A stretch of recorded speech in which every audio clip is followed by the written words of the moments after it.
अहो पाटील मी सांगेन ना तुम्ही टेन्शन ना घेऊ ती जमीन तुम्हालाच भेटणार शे. पण कितना टाइम होईल त्याले अहो ते पाटील म्हणा आतमध्ये शेजेस साहेब असता आतमध्ये दिवाणी कोर्ट मग केस चालू शे तुमने वाली पण कवर भेटे तरी अजून लवकरच भेटे तुमने जमीन टेन्शन ना घेऊ.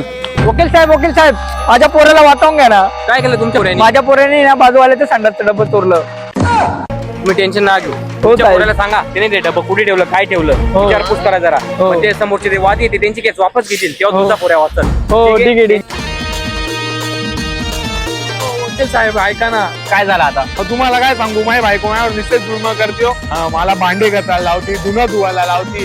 तुम्हाला काय सांगू, दररोज खिचडी खावाडती. मला काय सांगू तुम्हाला, आता याला कसं सांगू मी रोज घरी भांडी कसं ते मला मारायला धमक्या देते.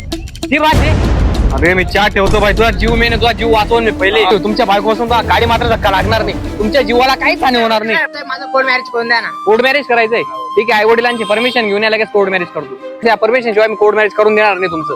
अहो तुम्ही वकील आहे, तुम्ही असं कसं बोलताय? तुमचं कर्तव्य आहे. तेच म्हणतो मी वकील आहे. सत्यासाठी लढणं सत्यासाठी जिंकणं माझं काम आहे.